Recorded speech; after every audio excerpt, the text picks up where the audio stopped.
here, if we could, please. Here it comes. Here it comes. And Scott, I believe you're up.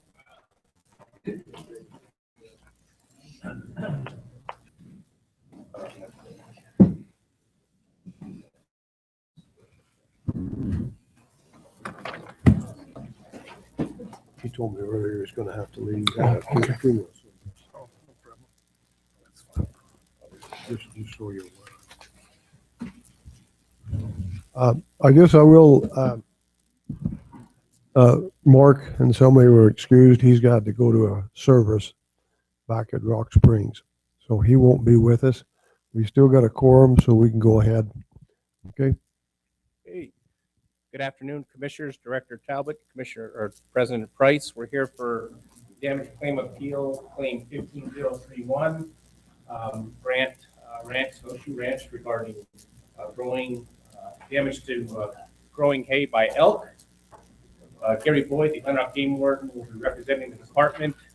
Rachel Hill Grant will come up, will be representing the Snowshoe Ranch. As in past appeals, James Cassidy will be representing the commission. Abigail Booth-Wines will be representing the department.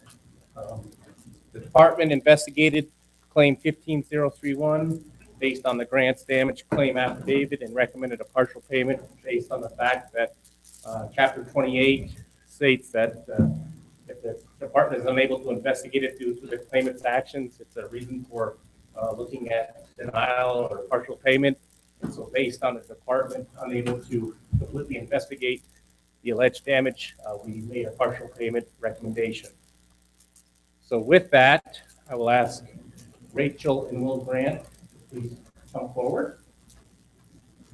I believe they have some handouts from you that they would like to provide the commission. If I make so, President Price, may Brian pass those handouts out to the commission members. That'd be fine. We just take them down, start them along one side.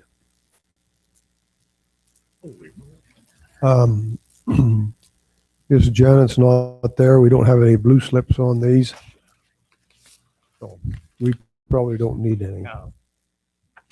Is this a PowerPoint or their PowerPoint? This is the PowerPoint. This one? Yep. So we don't. No, it's theirs. You guys haven't seen it. Oh, okay.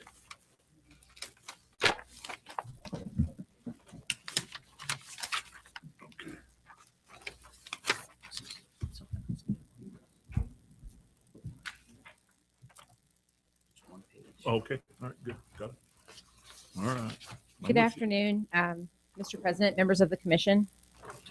I'm not sure if you can hear me. Just a bit of introduction. We're Will and Rachel Grant. We own and operate Snowshoe Ranch along with William's parents, John and Margaret Grant. It's our small family ranch. It's located in southwestern Converse County in the North Laramie Range. We run cow-calf pairs and yearlings and raise our own hay. There's various big game species that live on our ranch, including antelope, deer, and elk. We've always allowed hunting at no charge for elk. We're in Area 7 there at the ranch, and we've participated in the Deer Creek Hunter Management Area since it began. And we also participate in the walk-in fishing access program.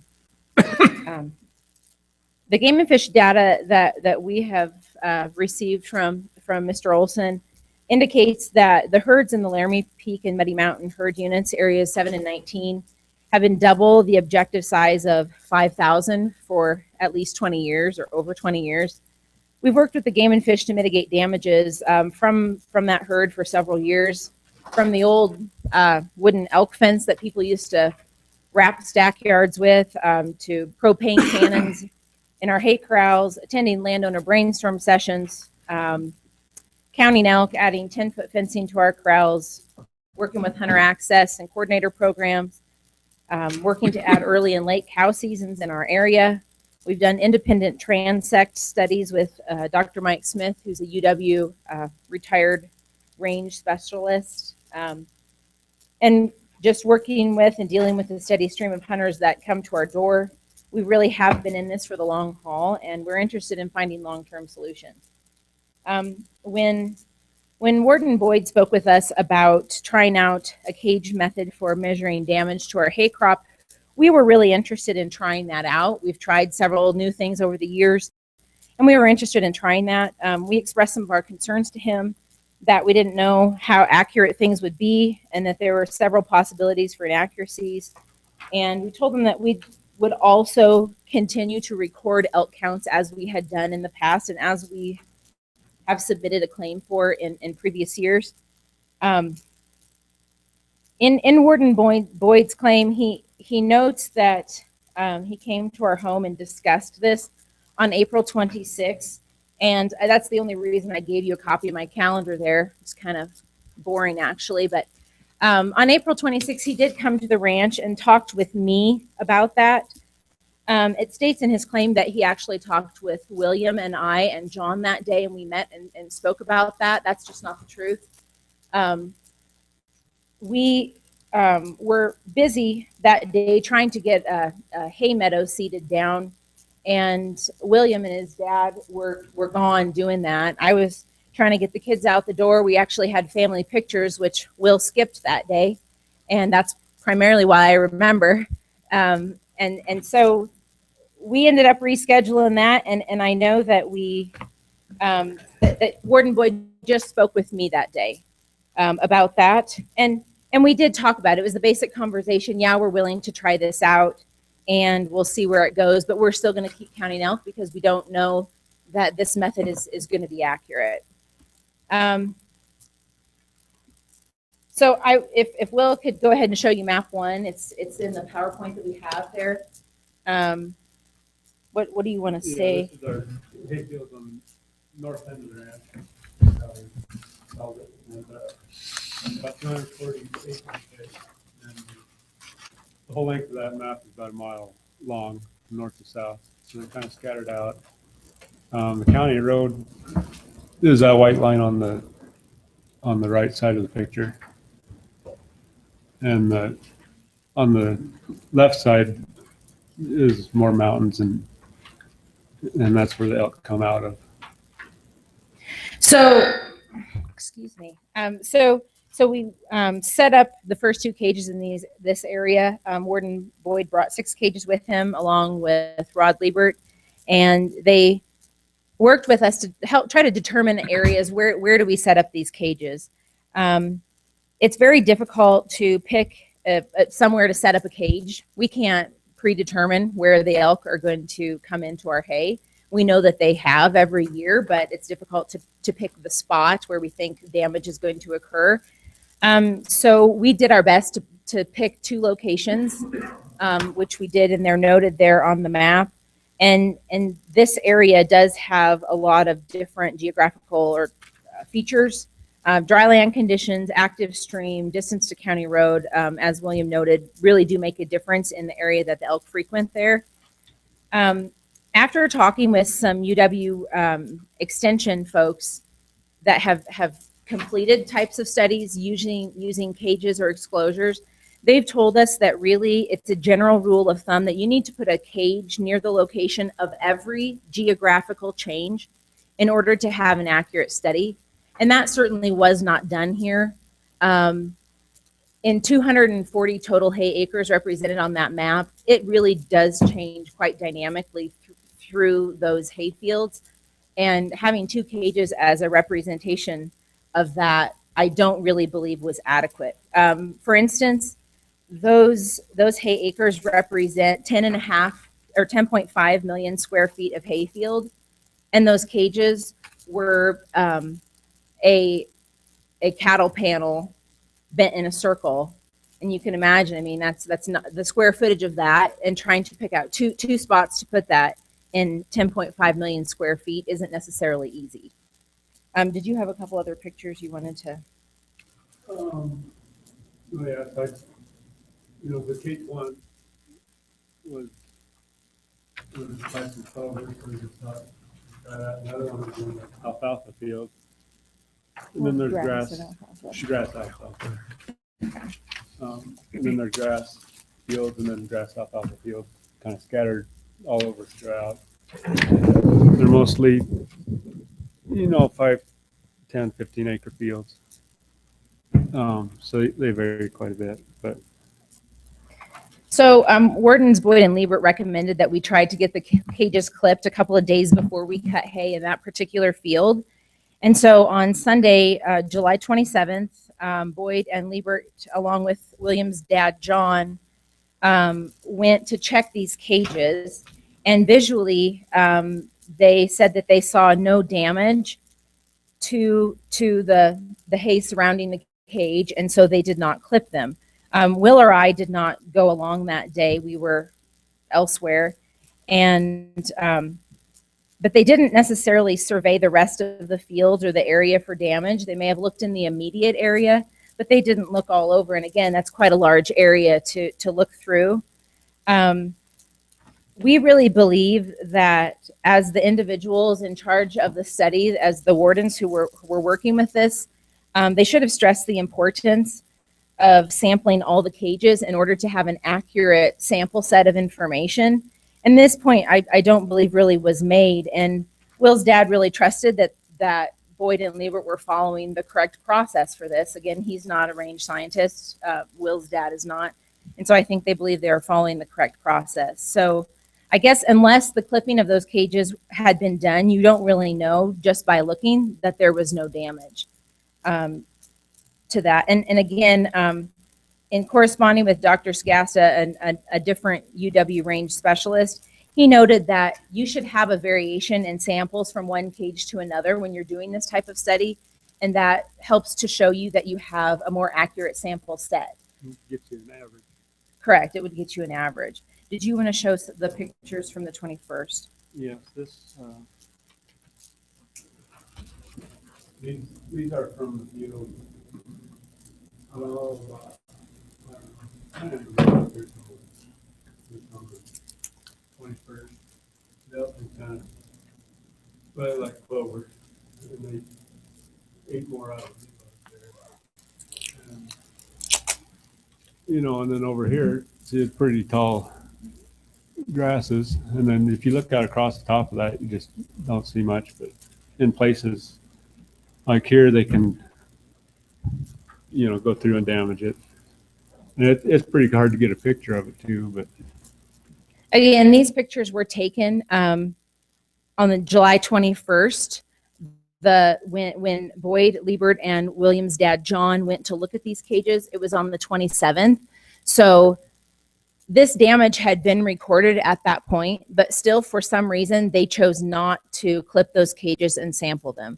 Why, I don't exactly know, but that was the direction. And I guess in this one, you can really see how grass is in the hay field. If you're standing to the side of this field, depending on your vantage point, when there are other intermixed species like clover or sandpoint or alfalfa, the tops of the grasses can look quite even, but there's several holes in it where those species have been eaten. Can I ask a question at this point? Absolutely. You find, it looks like you find that they grazed the clovers and alfalfa down, left the grass standing. Except, more so, they eat the grass too, but they do like the clover quite a bit. okay, so that's kind of what we're seeing there, where they've eaten out pockets. Yeah, and actually when Dad cut this, I had this cage one, and this was supposed. He thought there'd be some clover here, and you know, they said they didn't really see the damage there. But then when he went and cut it, you know, this whole end, he said he would have showed that to him if he'd have known it. But he said it was all grazed down, and then other parts of it, you know, weren't. So it's just kind of hit and miss where they go. Okay. Let's move on to this. Which one's this? This is. Then these are August 1st. Did I pass one? No. No. This is August 1st. This is in some reseeded grass and alfalfa, sandpoint, sweet clover. And the grass was pretty good. It's hard to get a picture of it, but the elk went through and really ate quite a lot of the alfalfa, sandpoint, and sweet clover out of it. They were taken 5 days. I don't know, this plant here, it should have been, you know, 3-4 feet tall. That's alfalfa plant, but it was, you know, a couple inches tall. And this is another one. they ate all the stems off. And then this is another one. And that's, they just kind of leave holes in it where they eat parts of it and leave other parts. You want to move on to map 2 then? Okay, Will's going to show you map 2, which is, Well, we might have some, these are some elk pictures. okay, And sure. these are, first. I think the These were reason, August 1st. okay. Went out, and then this picture that they were in the cut hay and the uncut hay and the windrows that we had, and they tear our bales up if we leave them out there. I think part of the reason we were showing those with the elk on them were in the area of map 1 on those hay fields. A elk herd, as you guys know, can severely damage a hayfield in 2 or 3 days if they really move into that area. And we cut hay in that north field there, map 1, for approximately 4 weeks. And so it's not really a very accurate way of determining damage when you try to clip or look at those cages. They didn't clip them, but they looked at them, pretty much prior to our start of working in that field. And then a whole month later, we're finally finished working in that area. There's obviously a lot of time for that damage to happen in other areas. And so I guess we would submit that there really should have been more cages. It just wasn't accurately done. So on to map 2. This is, the other one was north of here. It was just straight up there. So this is further south. The county road comes around and goes across there. Mr. President, I'm sorry. William, I'm just having a little bit of trouble making sure I get what you're saying. Sorry. Speak into the microphone, please. Thank you. Okay, well, the other one was up here to the north, the other map, and the county road comes down and it comes across here where that white line is. Size? No, and it's about 150 hay acres, and the length of it from east to west is about 1.5 miles, and about 1 mile from the north to south.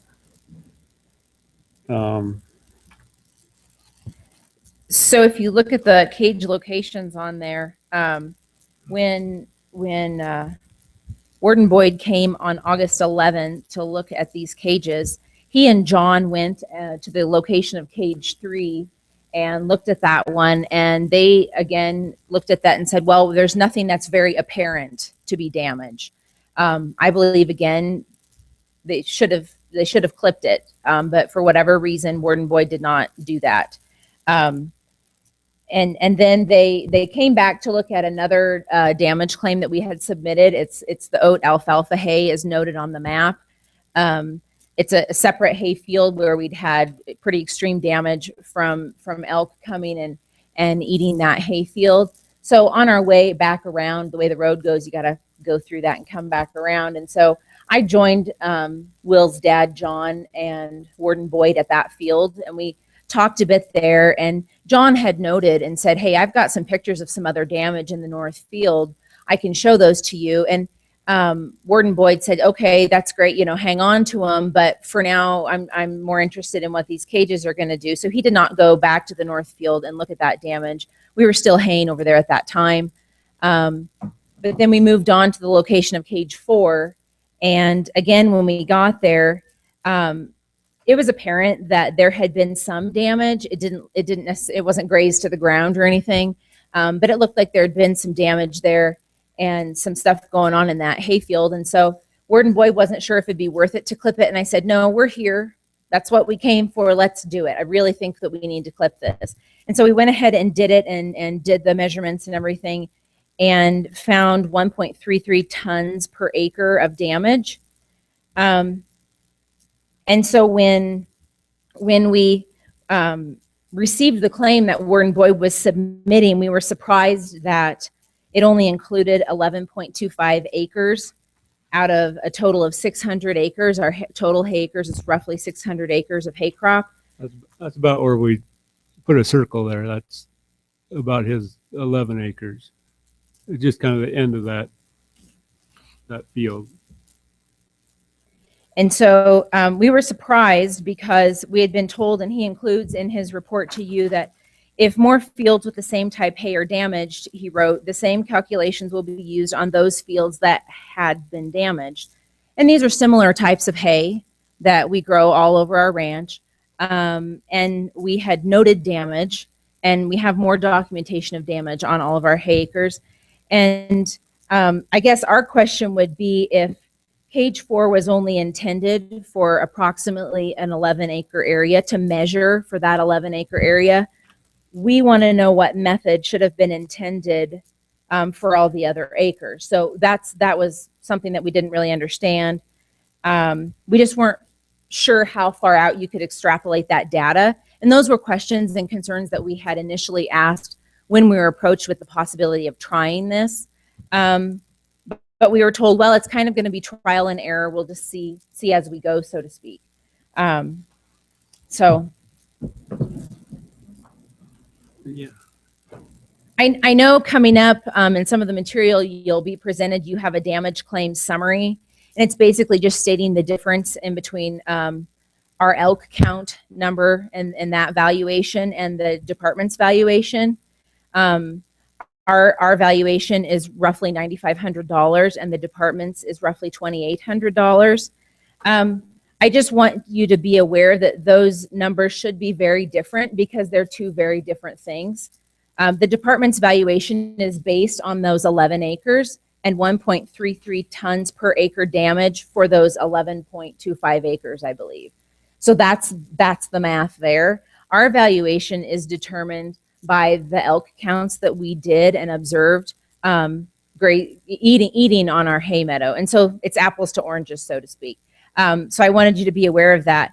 And if we had submitted a claim that was based on that 1.33 tons per acre damage to all of our hay acres, as had been indicated, that would be a damage claim of $130,000 roughly. And that's not what we're asking, but we're just noting that we're not exactly sure how this process was supposed to go. It doesn't make sense to us to take data from one cage and apply it over all of our hay acres, because that's not an honest and accurate picture. And so that's not what we're pursuing. But we do need to have a lot more accuracy in the process if it's going to be an acceptable process. Did you have some more things that the soil type that you wanted yeah, to this show? is another map of the same field. This is where Cage 4 was, somewhere down in here. And that's his 11 acres here about. But there's two different types of loams. There's the 113 and the 202. So they're, it just shows that there's different hay potentials and different water amounts and different elevations, and all those fields produce quite a bit differently. So to have a real accurate sample, you probably want cages. Would you excuse me? More cages. Commissioner Rail would like to ask you a question. What field was the picture taken where the elk were? It was in the field to the north. The one that was the other map Okay. one. Okay. Representing cages 1 and 2. We have further pictures upcoming that show elk on these fields. And so the oat damage was up here. Our house is right here. And the oats were here. And then we put the cage here, and then the one up here. And the elk, they go up the creek. This is a creek here. They go up the creek in the daytime, and then they come down at night. So they'll come down through here, every day. They come down these drainages every night and go back. And, they ate those oats, and they did quite a bit of damage on creek in places, but that's just how they go back and forth. This is pictured.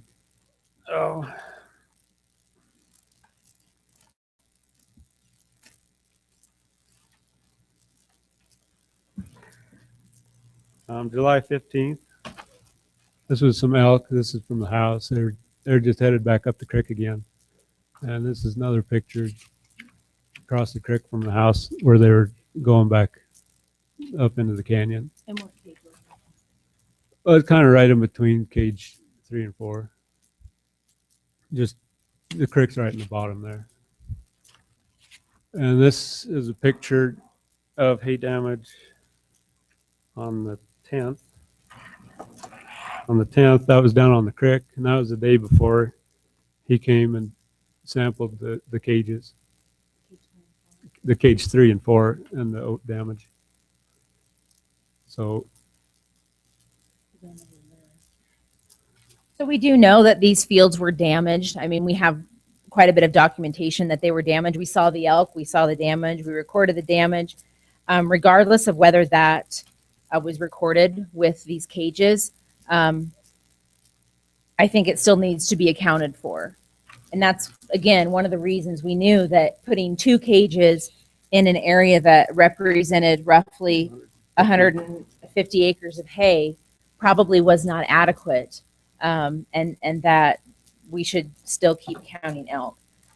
Just a few other points of concern. It seems to me, well, actually here, I should let you show a few pictures of cages 5 and 6. Sorry. Go ahead. okay, this is on. We don't have any pictures of maps for where cages 5 and 6 are. Just this is the oat hay damage that they did. Now, Mr. President, the oat hay, the oat hay damage is a separate claim, A separate correct? claim, but That's not part of this claim. no, but they damaged. They came down the creek and they ate all the way there and all the way back. That's the No, main that's just- reason we included the picture. That's just in the middle of the rest of the hay fields. Okay. Mr. President. Yes. But I guess the point is, you've already been compensated for the oat hay damage. Yeah, so it just shows that the elk were there. in the Okay, and area. you're not appealing that, you're comfortable with that. All Correct. right, thank you. So this is where cages 5 and 6 were. They're about 210 acres of hay. And sorry, that I realize that is small. Those are not our domestic cows. That's an elk herd, just so you know. So those are hay acres, about 210, but they're scattered out over about 2 miles. And that was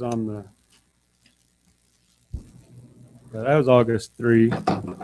And this one is July 13. That's where we have some hay there. And on the other side of the fence there is where we hay, and that's a herd of elk there, obviously. And then there's a bunch of elk down there in the bottom where we have hay meadows.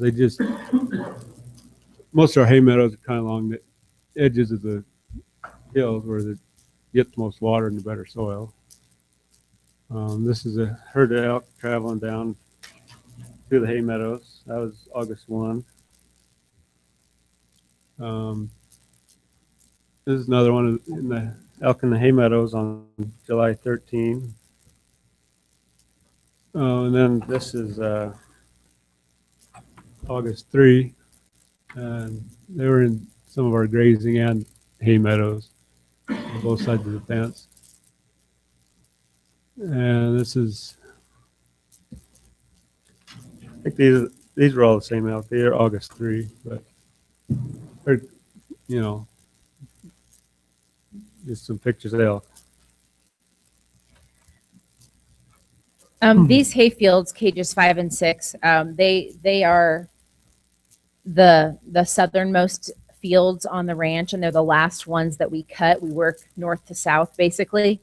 Often the fence separating the hayfield from grazing in this area gets torn down because we have this exact situation. As you can see, they're jumping that fence, and I know you can't tell me that one of them isn't going to hook their leg and tear it down, because they always seem to, right? They are pretty graceful, but they managed to take them down. And we, through the summer, our family, we have somebody or multiple people most of the time that fix fence in this area daily, sometimes more than once a day, sometimes 3 times a day, to try to keep our cows from coming back down into our hay.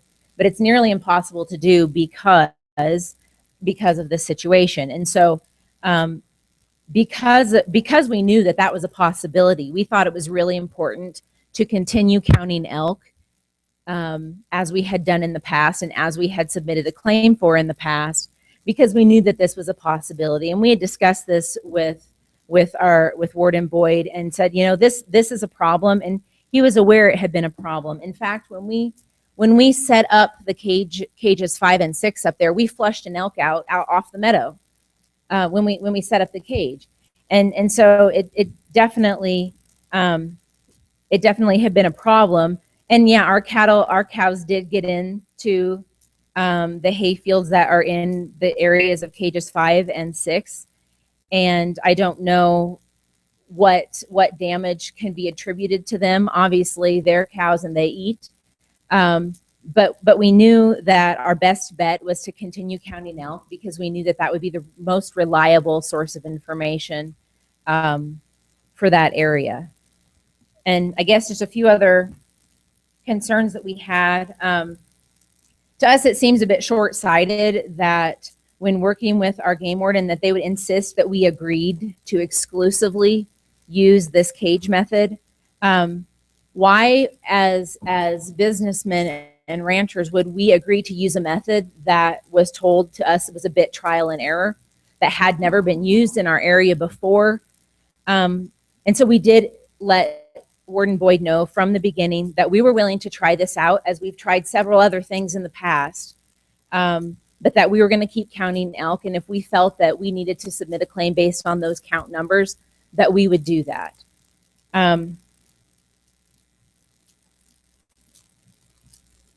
When we began notifying Warden Boyd of damages, we'd had some prior conversations back in April that, yeah, we were going to try this cage thing out, and then we'd see how things worked. We notified him on the 10th. That was the day that Wardens Boyd and Liebert were there to help set up the cages. And we told him then that we'd been seeing elk, and we saw elk that day. And the notification was ongoing. Anytime that he would stop in at the ranch, or we talk on the phone about something else, or about this issue, about when should I come and look at these cages, we would notify him that, hey, we would generally discuss, as a rancher does, I saw a herd of 150 elk the other day, or, you know, things like that. So we would talk with him about those things. He was very aware, again, of the time frame in which we would be cutting the hay fields that contained cages 5 and 6, as evidenced by his stopping in at the ranch to see if we had done so. And he mentions that in his report, that he stopped by to see if those areas had been cut, and he said that John went ahead and pulled those cages and cut them. And that is what happened. That is what William's dad did. But he was also very aware of the time frame that we were working in, and he was aware of the ongoing damage.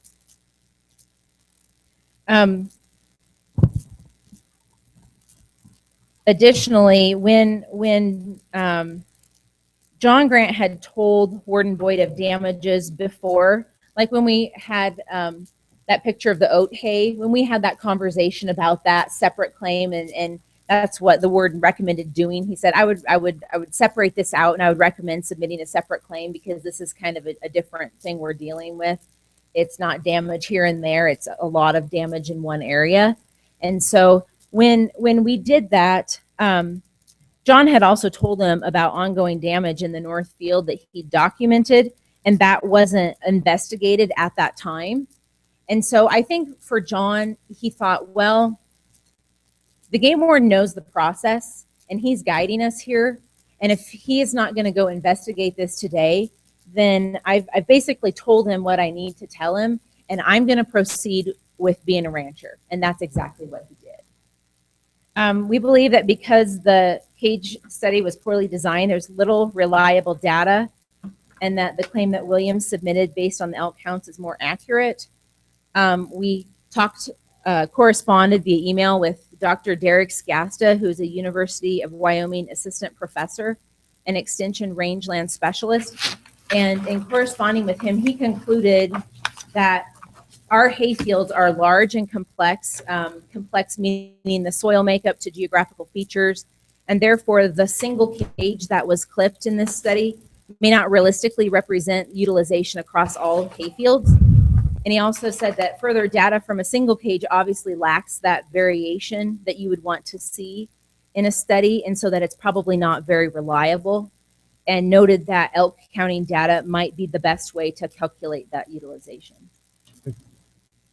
Are you pretty well done now? We are. We're, Okay. we're Let's give Ward and Board a chance to come up and talk, and then I'll have you can have an additional presentation if you'd like. How's that? Mr. President, may I say something? Yes, Commissioner Rail. Forgive me if I didn't hear you, but how many cuttings do you get a year? How many cuttings? Yes. We just get one cutting. Okay. It's been quite a while. We could get two, but the wildlife eats it. So this is dry land, basically, Basically, rangeland, yeah. Yeah, flood irrigation. It is irrigated or dry land? One of the two, or half and half, Well- whatever. Well, it's irrigated as long as the water holds out.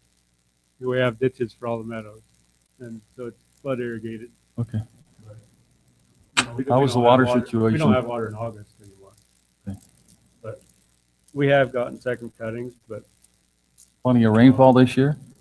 Plenty of rainfall this year, or was it snowpack, or what do you depend on your irrigation?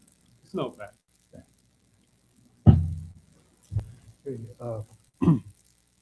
thank you. Okay, you stay, just sit down there, and we'll probably maybe have you come back and talk this over, see what Scott's got to let him present his part of things. Commissioner President Price, Commissioner Director Talbot, Gary Boyd, who was the department representative investigator on this claim, will provide his result of the investigation and why we made the recommendation we did.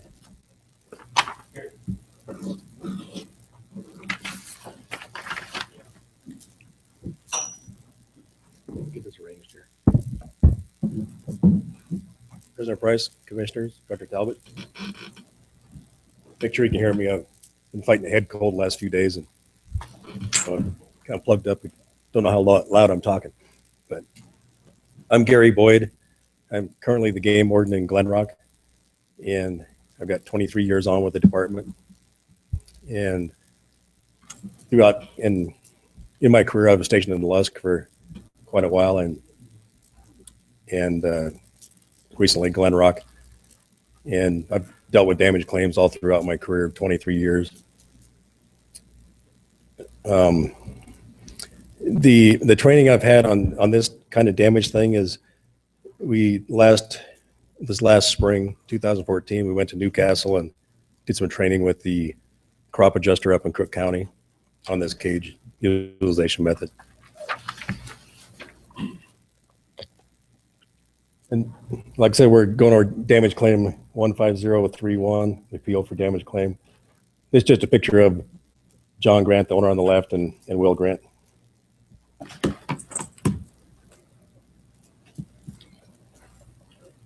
Background information: the Snowshoe Ranch has filed elk damage claims for growing hay crop with Game and Fish since 2011.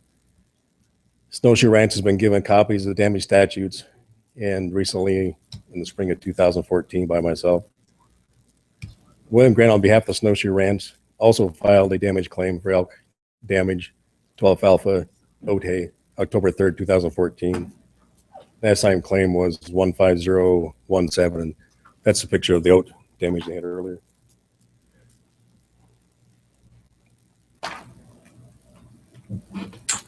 On April 26th, I met with the Grants and explained the exposure utilization method for calculating damage to growing hay crops. And also the two neighboring ranches, directly neighboring ranches, we also are doing this system on their ranches and explained that to them, and they were on board with doing this method also. And in another ranch, probably 15 miles to the east of that. So we're doing this on 4 different ranches, basically in the same area. And Grants agreed to use this method in lieu of daily elk counts. On June 10th, myself and Warden Liebert met with the Grants and placed exposures on 6 different hay fields. The exposures were placed in the fields that had historically been heavily used by elk. And we went out there with John Grant. And before we went out there, we told him to find some spots in the fields that have been damaged in the past by elk, so we could find some areas that the elk would actually go to in these hay fields. And the reason we didn't put out cages in every field is because we wanted to get the cages in a representative area where the elk would be eating the hay. And then we'd extrapolate that data to the nearby fields, if there was damage to the nearby fields also. So we didn't go by soil types or moisture or anything. We just try to get a representative area for those basic hay fields.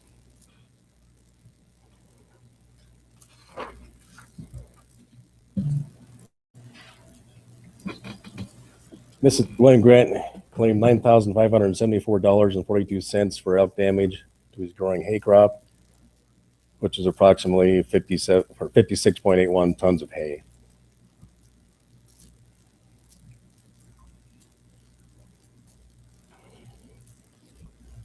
And this map is 15 miles south of Glen Rock. Glen Rock would be up in here, 15 miles due south the way the crow flies. And these circled areas are just areas of hay fields. There's numerous hay fields in these areas. This is the Snowshoe Ranch headquarters. These are Snowshoe Ranch fields that we had cages in. The stars are actually the approximate location of the cages, not exact on this map. This is the neighboring Turtle Rock Ranch. There's Lester Grant and Richard Grant Ranch. And we put cages on numerous fields in these areas also. And the reason we're doing this is the elk in this area, sometimes there'll be herds that they'll hang out up here in the Forest Service. A lot of these elk will migrate ranch to ranch during the days and nights. So a lot of times it's the same herd of elk that are hitting all 3 ranches. And there's little pockets that don't, they'll stay in little areas, but there's a natural pass going through here that the elk run through, and they'll come on Lacey Mountain and off. And in the past, we've done the count method on all 3 of these ranches. And the count method with 12.46 pounds per day per elk seemed a little off, because the elk were going from ranch to ranch and we were paying per day per elk for each ranch. So we decided to do the cage method and try to get a more accurate assessment of what the elk were actually eating on the different ranches.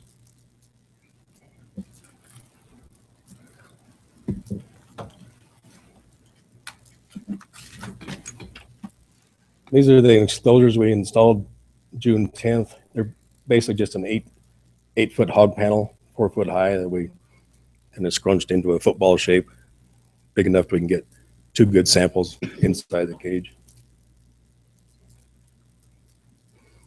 And these are easy to transport on ATVs. I mean, unlike the cages you've seen in the past where the big panels, these areas are a little more remote and a lot easier to transport. There's a lot easier to transport.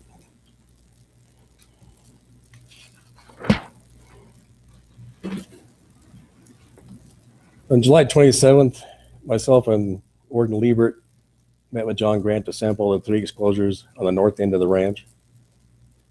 And when we went up there, we're driving the ATVs up in the area. We had to go through a few different hay fields to get there.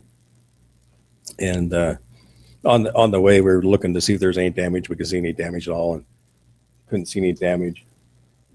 When we got to the cages, the first cage, you could tell that there was no use around the cage, and we walked out through the field and couldn't see any use at all around the cages. And John Grant actually met us out there, and he walked through the field also, and we looked at it, and he agreed that we didn't need to waste our time and clip it because there wasn't any damage showing at all. It looked the same on the inside of the cage as the outside. And same with the second field we looked at that day. There wasn't any damage. We walked some of the field, and we could see that there was a few trails going through the clover where they'd walk through that area, but we couldn't see anything that had been utilized at all. So we decided not to waste our time and sample those cages either.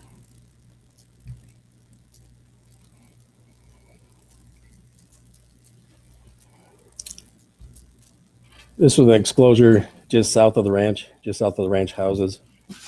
And another, we met John out there and went out there with the ATVs, and same with this field. We couldn't see any damage at all, and looked the same on the inside of the cage as the outside.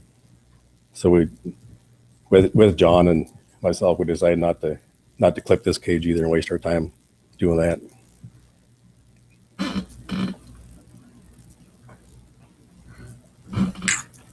This is around the Bend fields. This is even a little bit further south of the ranch. When we went to clip this, we drove the ATVs up in this area, walked across this field, and couldn't see any damage at all walking across that field. And the cage was located right in about there. And we did see damage around that cage and up in the field a ways. So we sampled that cage, and then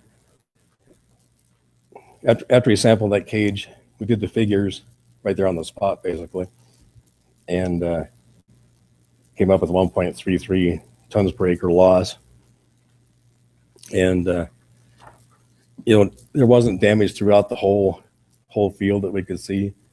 So I just took the, gave the landowner the benefit of the doubt and extrapolated that over the whole area of both those fields.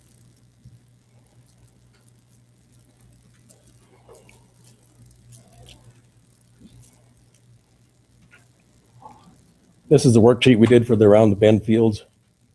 We took 2 samples from the inside of the cage and 6 samples outside. And the production on the inside was 3.41 pounds per acre, or tons per acre, excuse me.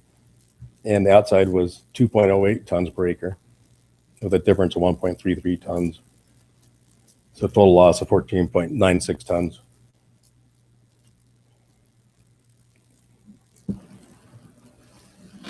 This is just the calculations from that field. 14.96 tons of hay lost. And hay prices at that time were $147.66 a ton. And trucking costs from the past into the snowshoe ranch, the figure was $616.25. And so we had a recommended partial payment on this claim of $2,825.24.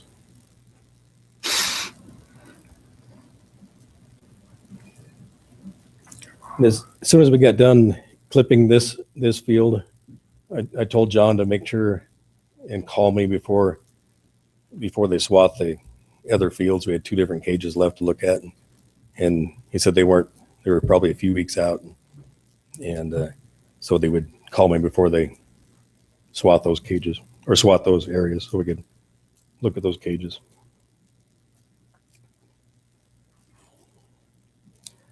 And on September 7th, I hadn't heard from John since August 11th. So I stopped by the ranch, met with John, and asked him about the 2 exclosures that were left. And he said the cows had gotten into the field and into the fields we were going to sample. And So John said he couldn't tell what was damaged by elk versus cows. So he pulled the exclosures and went ahead and swathed through what was left.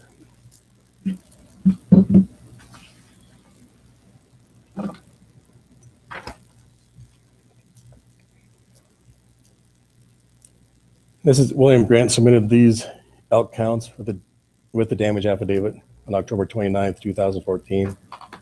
The submission was outside of the agreed upon damage calculation method, basically because we agreed to do the cage method.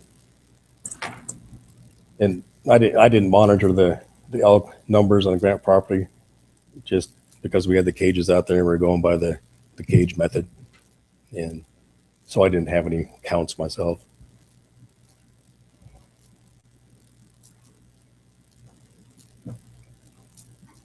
William submitted these calculations using average daily elk consumption for his growing hay loss. This method does not include or address the documented damage calculations found with sampling the exclosures. The average elk counts are normally a combination of landowner and game warden counts. Like I said, I didn't get any counts because I going by the cage utilization method.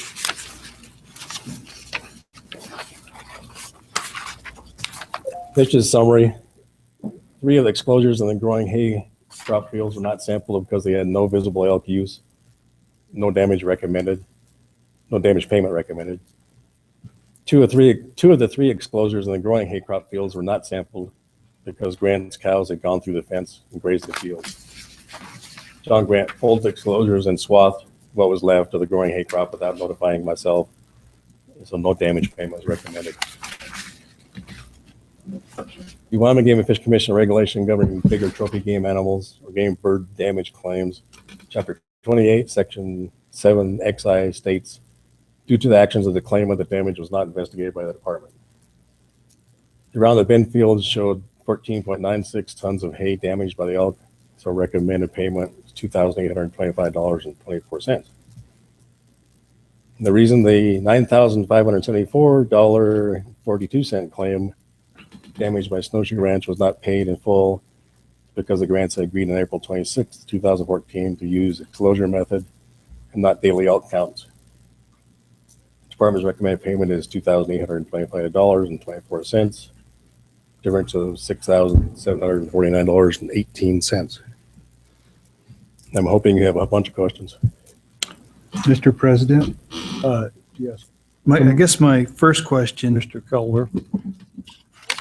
is, who did you meet with on April 26th? The first time I met with, Yes, I know Rachel stated that you met Yeah, with her, yeah. and your presentation Apparently- stated you met apparently with. Rachel's memory is better than I am, mine, because she's probably right. I met with her then, and then I don't know how many days later I did talk to John Grant also. Did John agree to the exclosure method Yeah. verbally? Yep. And he was the one that took us out there and showed us where to put the cages. Mr. President, Yes, Commissioner can I Craig. follow up on that? I mean, Yes. Warden Boyd,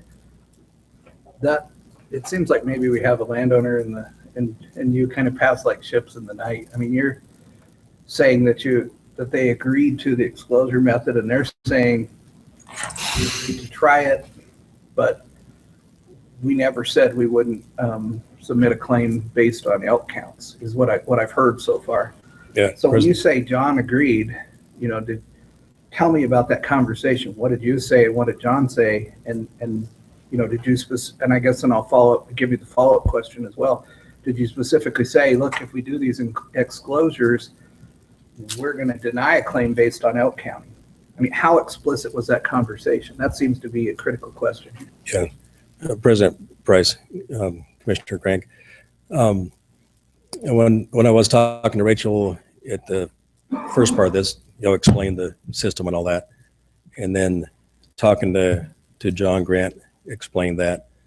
And later on during the process, I'm not sure when, Rachel and Will did express the concern that they were going to go ahead and keep counts also. And Rachel asked And I said we were going to try to do the exclosure method since we're doing all on 3 neighboring ranches also, and theirs. And Rachel said that they would like to do counts also. And I said that would be fine. And she asked me who made the decision on whether we were going to do cage method or counts. And I said I was making the decision on doing the cage method. Okay. And see how this turned out. And later on, talking to John, he was on board with the cage method. And there was probably some miscommunication there a little bit, but Sounds like it. Thank you. Okay, Mr. President, thank you. Yes, Commissioner Cloud.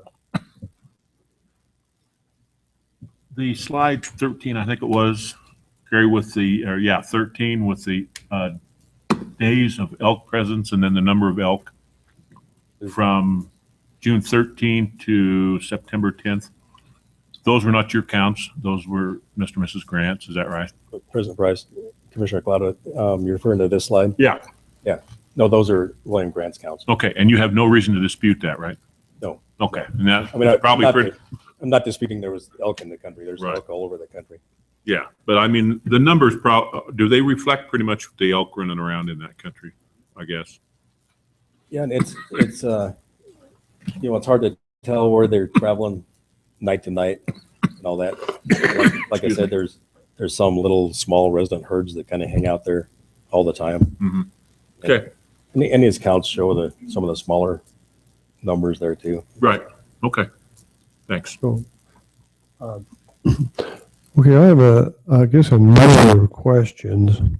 One, you had, in response to William and Rachel, you had elk counts before this elk damage previous years that you've applied for?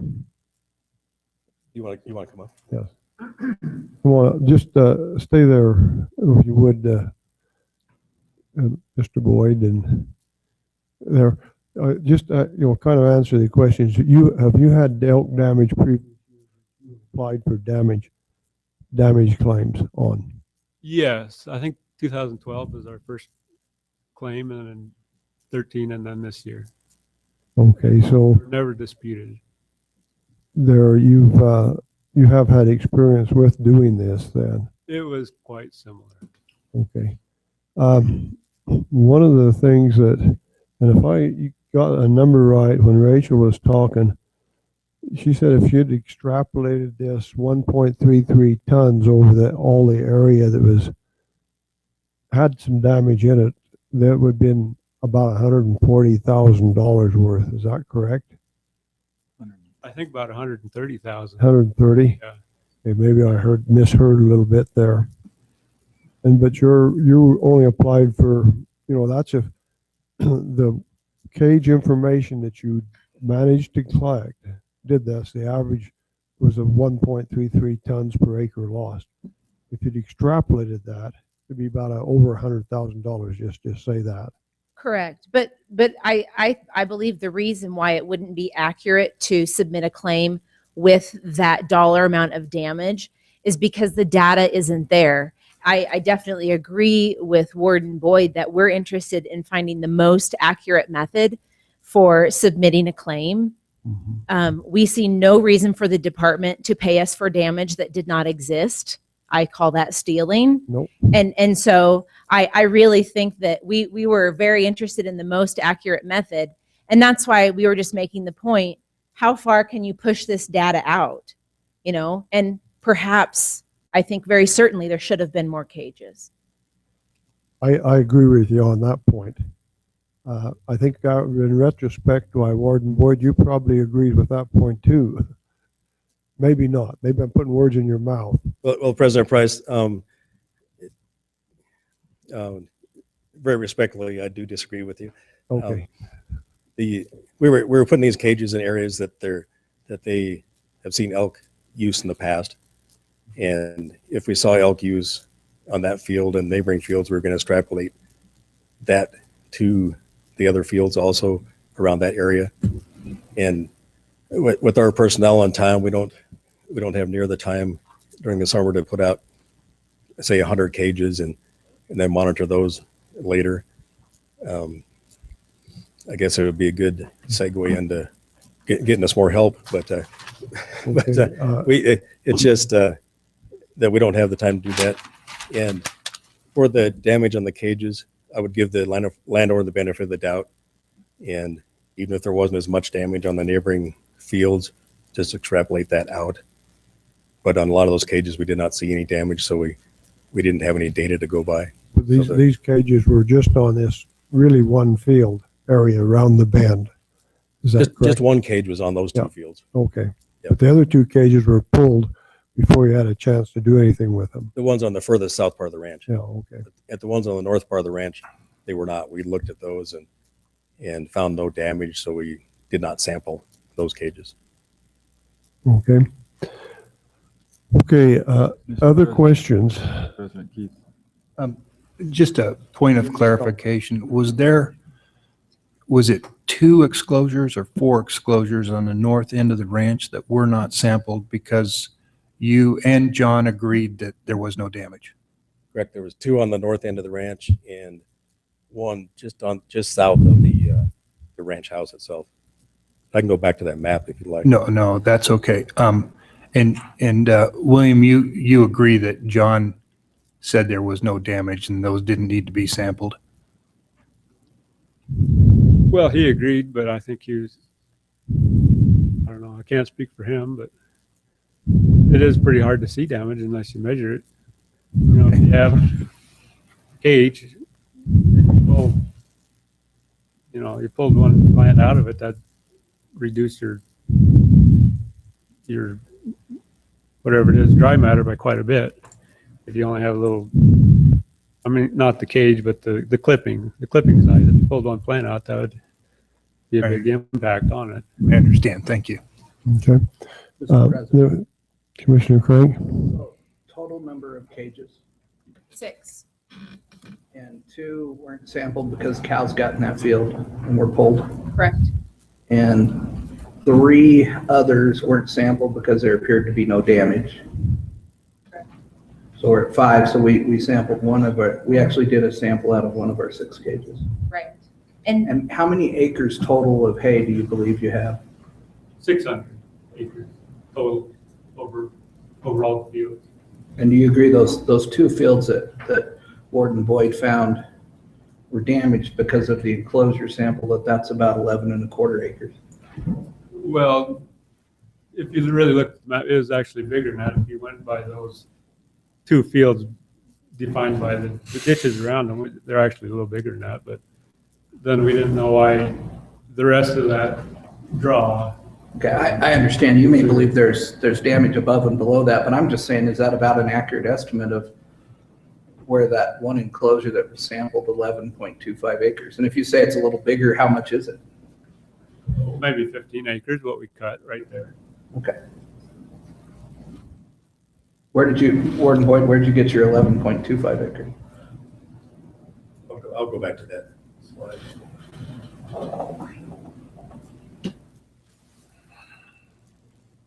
I just went by the county assessor's map and their website and basically just drew in these lines from the topo map, and it spits out the acreage at the bottom of the map. Okay. And the damage we did see was around the cage and up in this part of the field. I could have missed a little bit of the field down here, right here, but it's hard to tell on these older topos for the year. And this year was an exceptional growth year for hay, and so there was quite a few areas outside the norm that could have been hayed, but They may have hayed more than what's on this map. yeah. Well, commissioners? Do you have more questions? You said you have had previous damage and you applied for it, if I understood right, 2013? Was that, I'm sorry, could you repeat that? you have had damage in previous years? on that. Yes. What, and I thought I heard 2013, or was it 2014 that you had, 2012, 13, and 14. and 14? It was all, And this was based on counts, right? yes. Okay. How did your damage in those years compare to this year? Pretty similar. I think that this year, without that oak claim, the damage was about, well, it was on there earlier, I guess. I don't know. It was 50 some tons. And the previous year was 70 tons. And the year before that, in 12, was real dry. And I think it's about 30 tons. Okay, this was over your whole 600 acres Right. on that in previous years. So you've gone from roughly 50 tons, some years were 70 ton. Well, that's just if we keep elk counts and then we calculate how much they ate, Mm-hmm. you I know, understand that. numbers and the days and how many elk there were. And so, yes. So, and then what's the maximum you've had damage in the previous years in tons? I don't know. I thought I had it written down, but It would have been the 70 from, or whatever it was. yeah, I think last year was about 70 tons. That would have been the highest. Okay. I And believe that would have that's been. over over the whole area that your 600 acres, you're roughly 70 tons were And that was damaged. for doing counts, yes, over all of our hay acres. Okay, but you're doing counts. This year, I believe you had 11 and a quarter acres, and it turned out to be, I don't have a number for that. The 1.33 tons. Yeah, the Per acre. 1.33 Per acre tons damage. per acre. And so that's gonna, well, Well, I don't know. I have it here. okay. This claim is 67 tons, Mhm. 2014. In 2013, it was 75 tons. And in 2012, it was 36 tons. Okay. Just now, this is quite a subjective question, but was your damage more this year than it has been in previous years?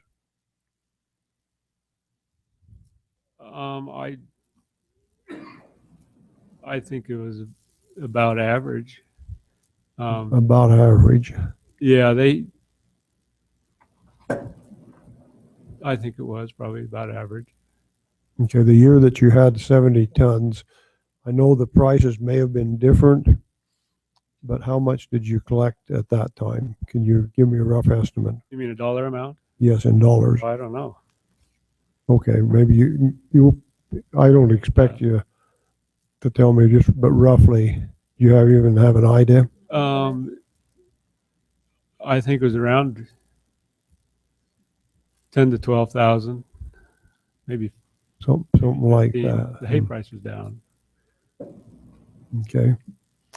So I guess what I'm trying to get at is there is a potential for additional damage that just based on this one cage and this 11 and a quarter acre doesn't compensate you for the total damage. And you kept the counts, and this is what the counts indicated. You have used counts before, so you're familiar with them. Okay.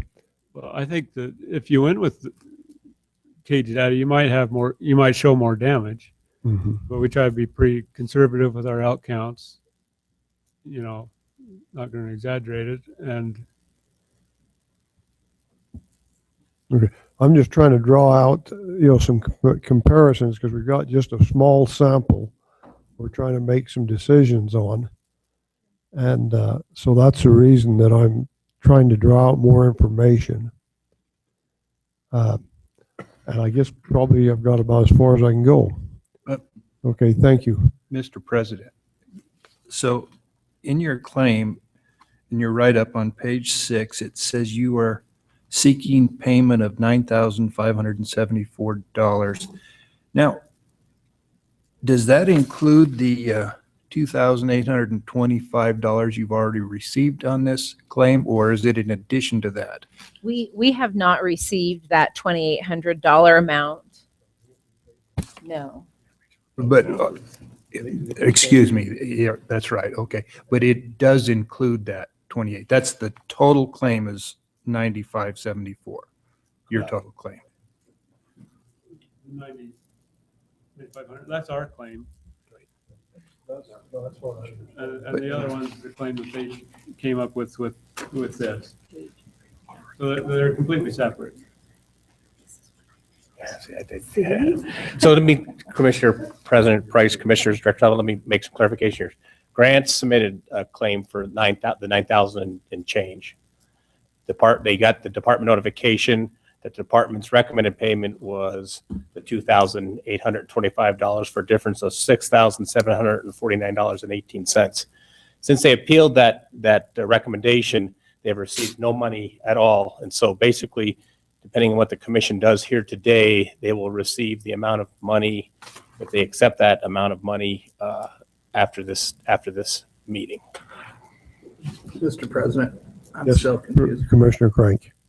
There's a separate claim with regard to the Oat Hayfield. The Oat Hay claim is a That's totally paid. separate claim. That was paid in full and is not Paid part in of this full. of this She just process. said she hadn't been paid for anything, so. is He has that been right? paid for the Oat claim. And they accepted the department's recommendation, and that claim is closed and not part of this conversation. That was brought up just to show you that there was additional damage to the oat field that we had compensated for in full. And so the difference between their claim and what the Game and Fish is saying they should be compensated for, I think you said it was $6,749 and 18 cents, sir. If you were to pay the department recommendation plus that difference, that would pay their claim in full based on their elk count calculations versus the department's cage method, and denying it partial payment based on some of that hay could not be evaluated because of the cows getting into it.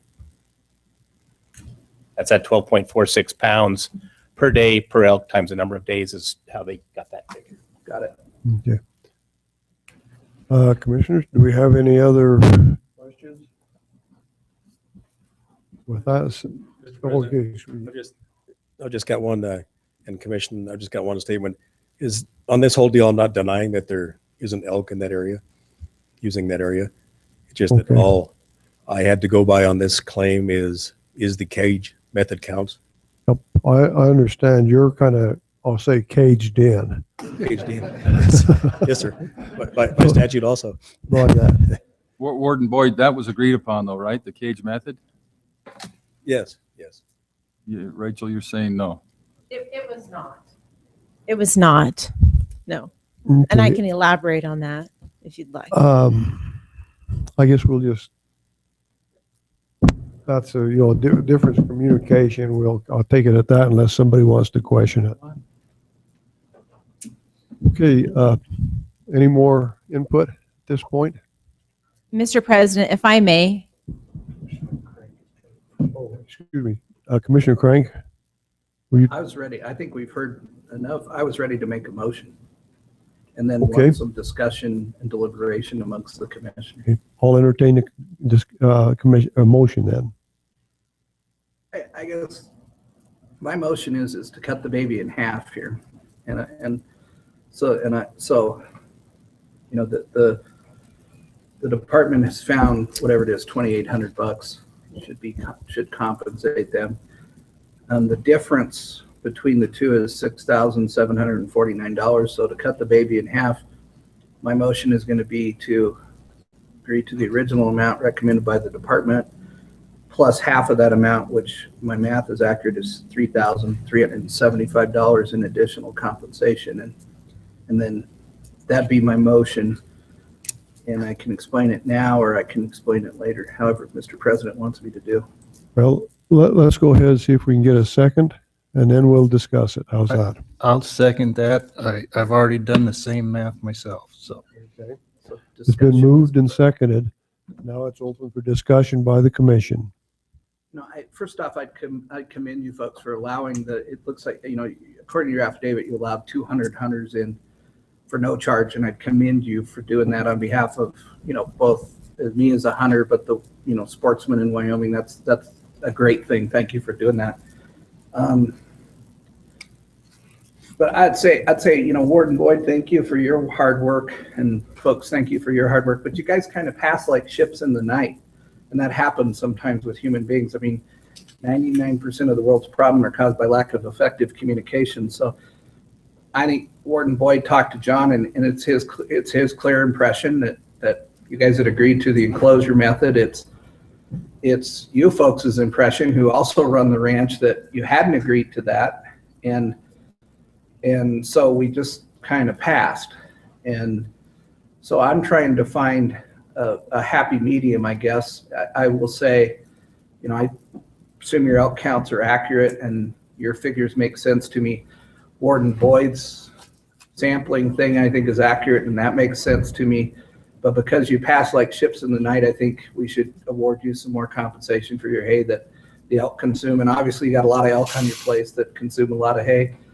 And I guess the last thing I would say is,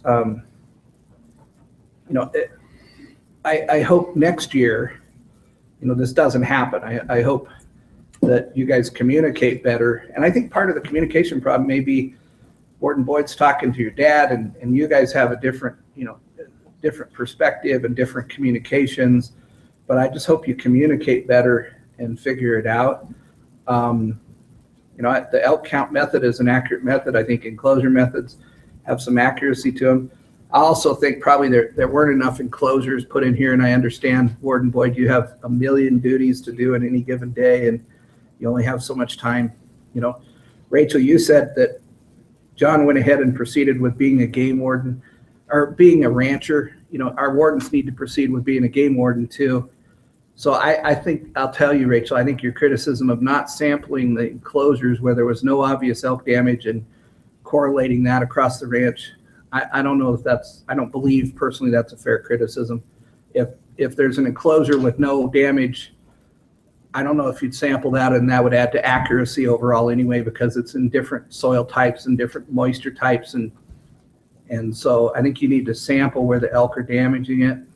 So that's my reasons for cutting the baby in half here. And I could, so my recommendation would be the $2,800 or whatever the department recommended, plus $3,375.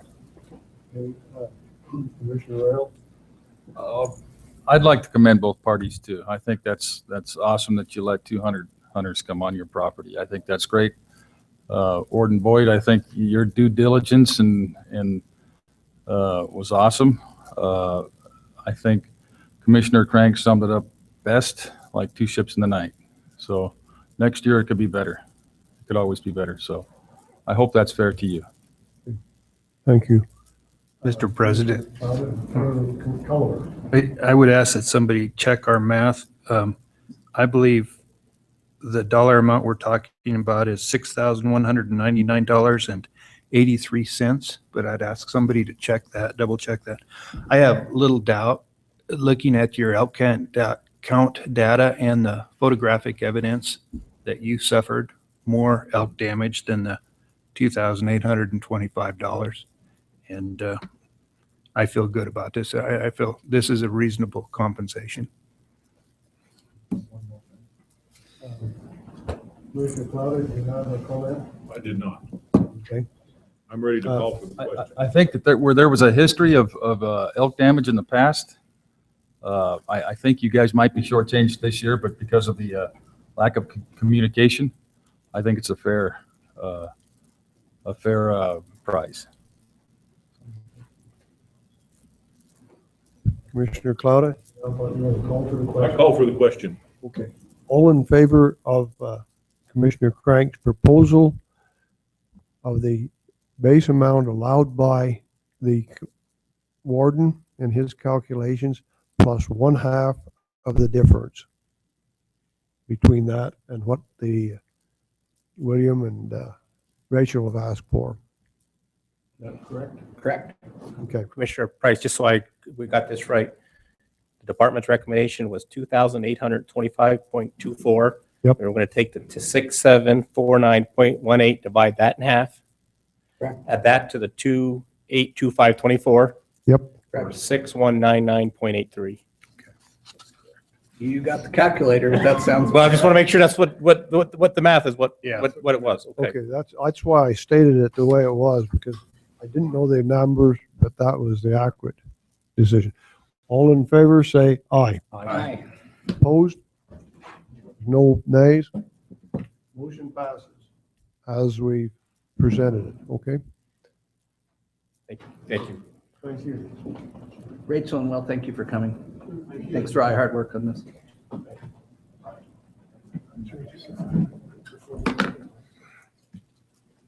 Okay, we're asking a 5-minute break. We'll give you 10 because you can't do anything in 5 minutes.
Okay, let's reconvene here and get done.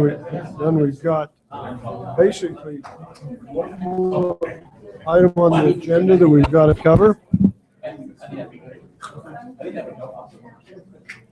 And I guess, Scott, are you going to come up and introduce the people? Are they here? Yes. Okay.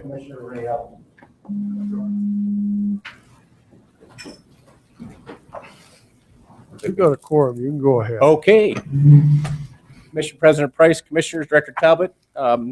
Next agenda item is Appeal 15067. Mark McCarty is here with us today, representing the FS Ranch Corp. He submitted a damage claim in the amount of $5,266.45 for one calf, plus the 3.5 multiplier for a calf being damaged by a grizzly bear. The claim was investigated by Luke Ellsbury, representing the department today, large carnivore biologist out of Cody. Like I said, Mr. McCarty is here today as the claimant.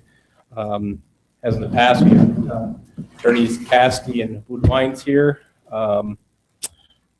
Department investigated this claim of this calf. Could not verify or confirm that that calf was killed by a grizzly bear, and as such, as per Chapter 28, the department could not confirm or determine that the calf was killed by a grizzly bear. So based on that, we denied full payment, and hence Mr. McCarty has decided to appeal his claim before the commission. As in previous appeals, the commission may approve, modify, or reverse the department's recommendation. With that, if there's no questions for me, I'll turn this over to Mr. McCarty, the claimant, to present his facts to his damage claim affidavit. Mr. McCarty, please. Mr. Thank you. McCarty, welcome. Thank you, President Price, Director Talbot, and the rest of the commissioners. I appreciate your taking the time to hear my appeal. First of all, I just want to say that this appeal is based solely on some language you find in the Chapter 28 ruling about more likely than not. And that's the reason I bring this appeal. I'll give you a quick brief history of my personal experience and the ranch's experience with grizzly depredation as well as wolf depredation on the ranch. Each year we have several calves that are verified, and we have traditionally filed claims, and this is our first appeal.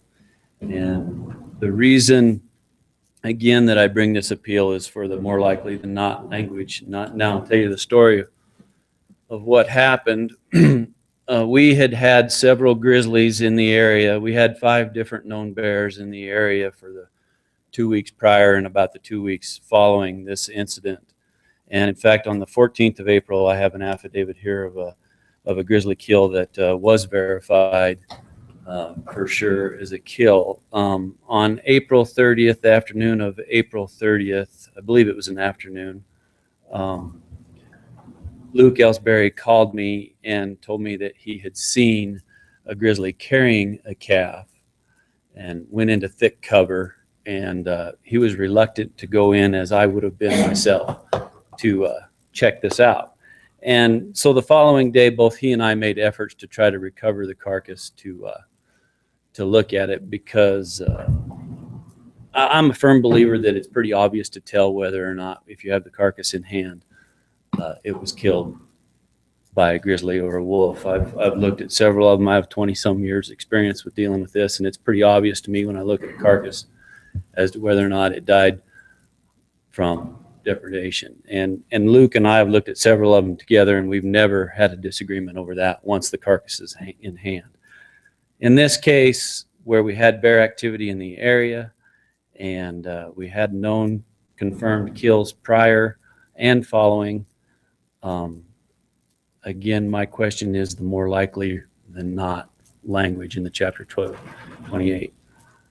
So without much more to talk about, that's basically why I bring this claim.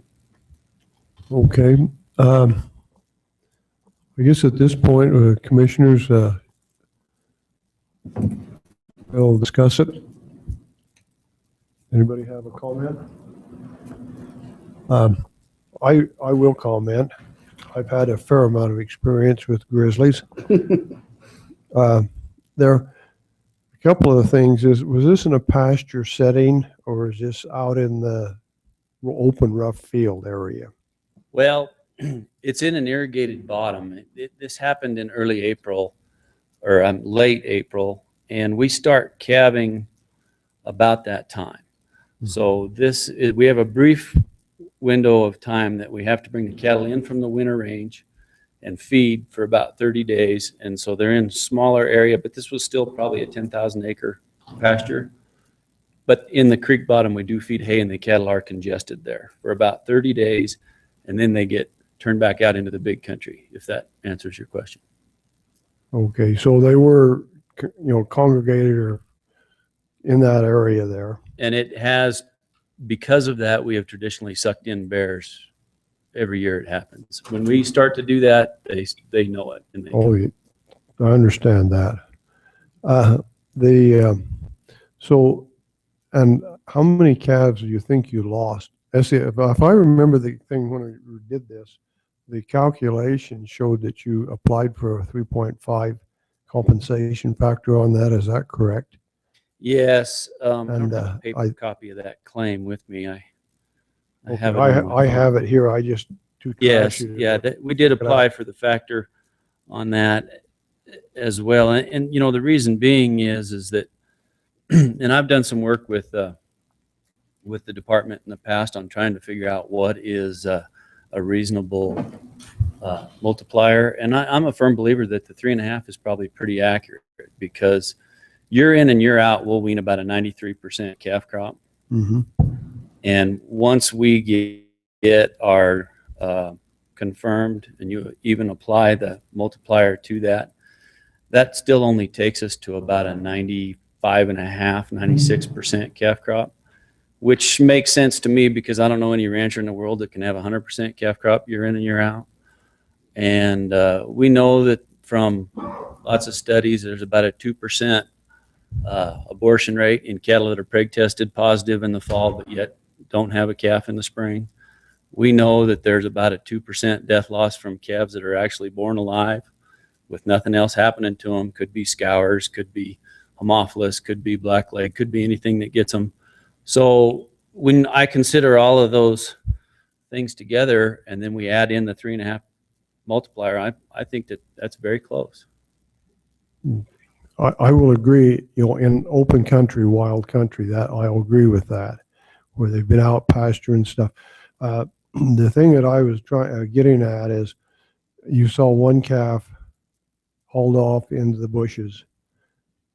Did you find any evidence that calf was in there when you went looking? Pieces of bone, a hide that's rolled up? Well, I did not personally have an opportunity to look. I think Luke went back several times and looked himself, and I'm sure he can testify to this himself. The sagebrush in there is over your head, and these calf would have been at the most a day old. We were riding hard because we knew we had an issue, and we basically had accounted for every calf that was born to that because we start calving slow. We had basically accounted for every calf that was born except for him. And I don't think there was a trace of carcass ever found. Basically, you have one calf disappeared then. Yeah, at that point. At that point. Okay, I think that's answered the question, the thing I was getting at. Okay. Right there. Luke, would you like to come up, please? And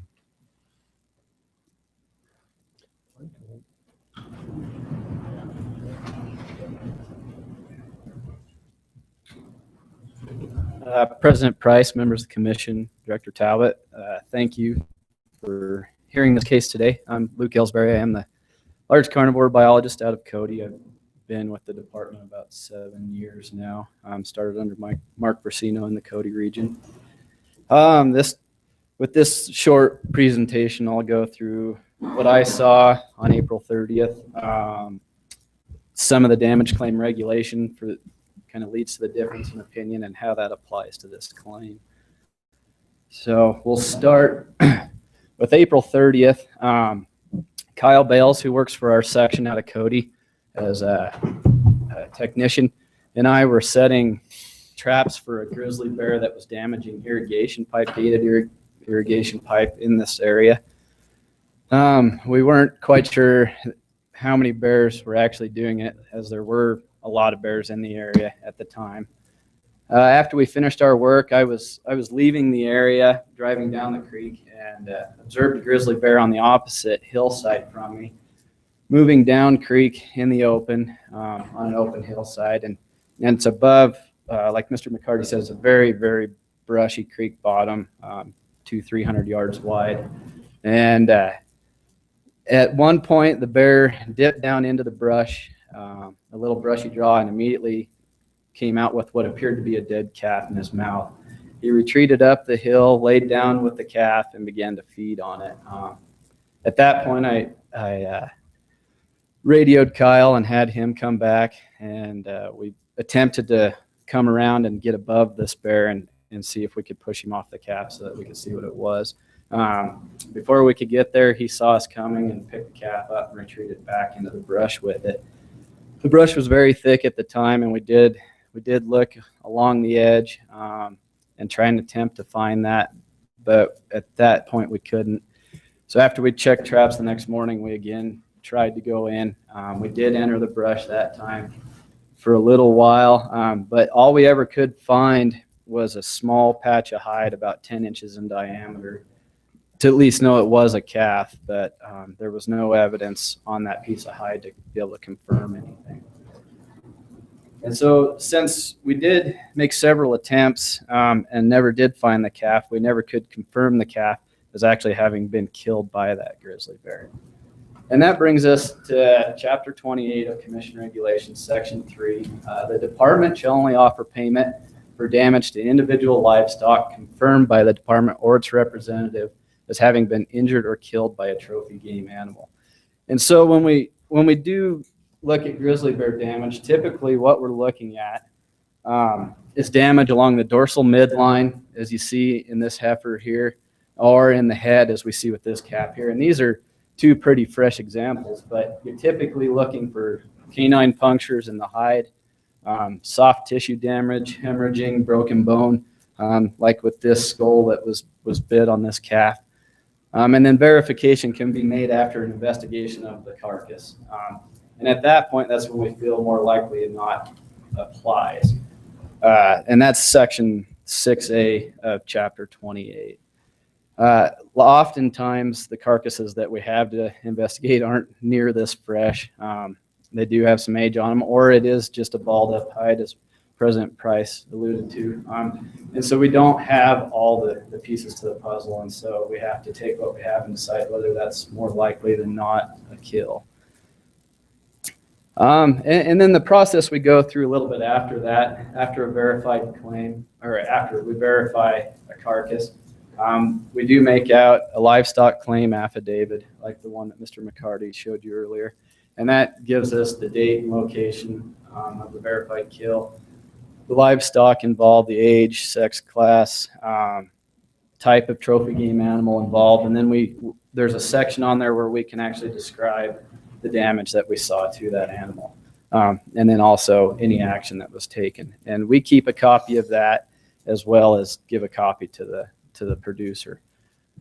Payment is typically made by the department at the end of the damage period, and that's because we usually have several incidences over the course of the grazing season. And we try and go to the end of the grazing season after shipping, or even after denning period with grizzly bears if they haven't shipped yet. So calves verified in an open range setting, which is found in Section 3A, qualify the claimant for payment of 3.5 times, as was already stated, the number verified to cover any missing calves believed to be lost due to grizzly bear, wolf, or lion damage. So in the case of this claim, the calf in question was never located to be examined or confirmed by the department's personnel as being killed by a grizzly bear. And since the single calf was never inspected and confirmed as being killed by a grizzly bear, the application of the 3.5 multiplier, as per Section 3 of Chapter 28 requested by the claimant cannot be applied. And since the department investigation found that the claim did not meet the Chapter 28 requirements, the department recommended a denial of payment in the amount of $5,266. And this calf was actually part of a second claim that Mr. McCarty had submitted for 2 calves that were killed by grizzly bears and 1 calf that was killed by wolves last year. And he was paid a total of 14 calves out of that herd. So, I guess with that, I'll take any questions that the commission may have. I'll ask commission, have any questions? I do. Okay, Commissioner Rail. Luke, you saw the grizzly drag the calf off, apparently, and what you thought was a calf, and how far away? President Price, Commissioner Rail, it was approximately 350 to 400 yards away. I was watching with my binoculars most of the time. So there's no argument that there was a calf that the grizzly was dragging off then? I don't believe so. Yeah, I believe it was a calf. Yeah. Any questions from that side? I'm going to do a little bit talking, I guess, here. I have had some experience with grizzly damage and with Brian. Good to see you, Brian. Seriously, one of the things I would point out is in a confined place like this, and Luke, if you want to come up talk, you can afterwards there. The 3.5 figure really doesn't apply because we're talking about one animal at this time. And I think if you look further down the line on that, it says, and not to exceed the losses that we have. And at this point, you said the calf is only about a day old. That's what you estimated.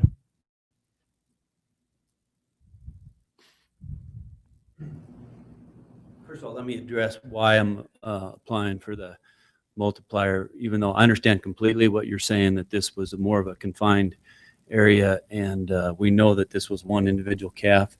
The reason I'm applying for the multiplier, or appealing for the multiplier in this case, is because the cattle then leave, I mean, just shortly days after this, begin full-time calving and calve in huge pastures. You know, the ranch is 180,000 acres. And we then proceed on up into higher elevation country the rest of the summer and stay in high elevation country until we wean about approximately mid to late October.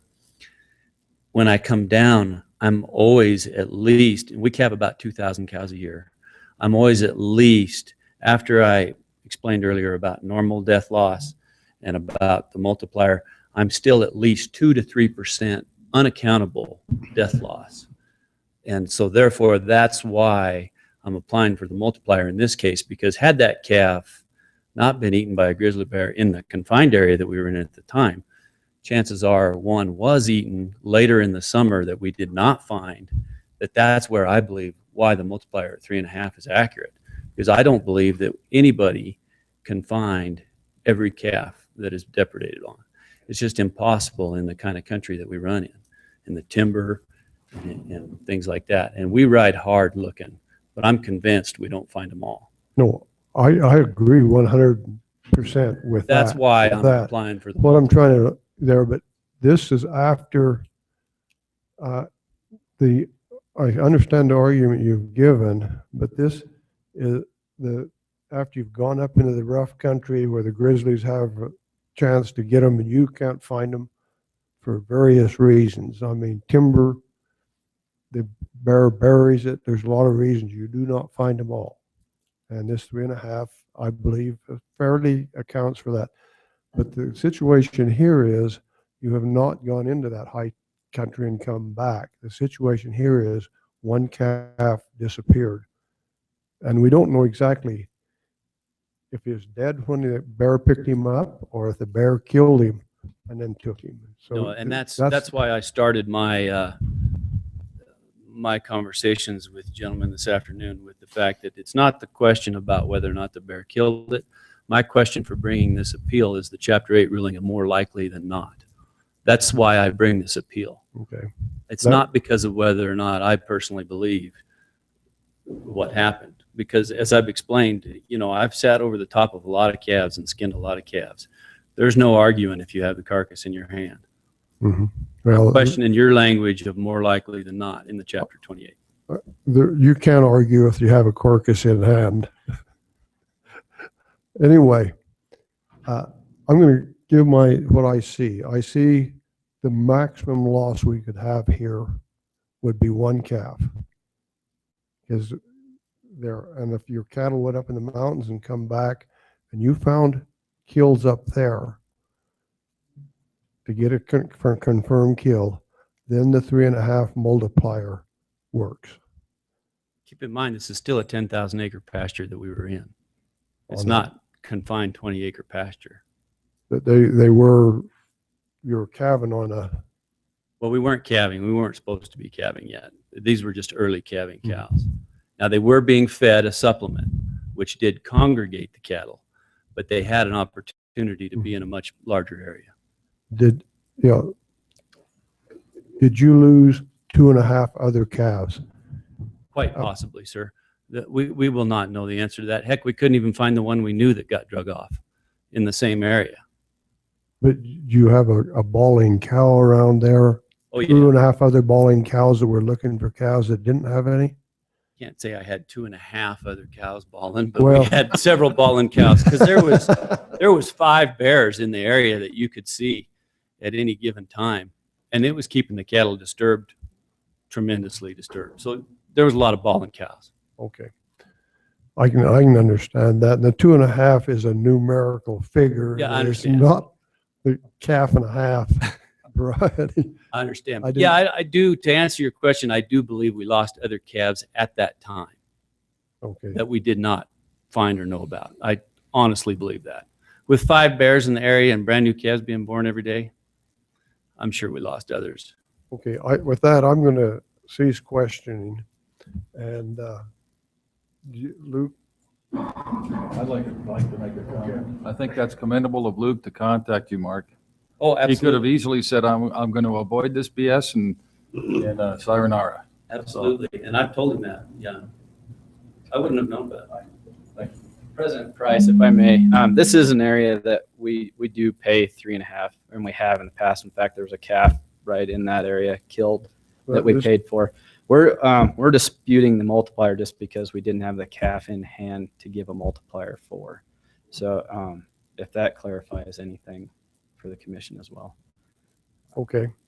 So this is your common practice in that area then? It Okay. is, yeah, it has as the regulation reads, the terrain and topography that would qualify it for the multiplier. At this point there, if you're agreeable to that, then we're basically talking about was he or wasn't he gonna, there. Right. Well, with this in mind, commissioners, I would ask for a motion or more discussion.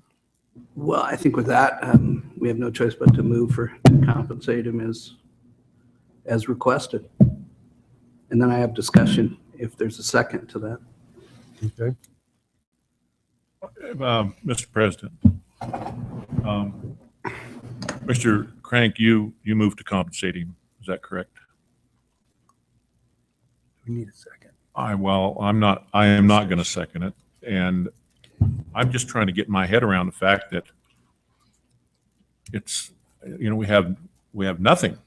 We don't have a calf. We got a patch of hair, and we have a biologist watching this bear drag this calf off. Yes. We need a second before we have discussion. Well, I'm not going to second it. So, okay, I'm done.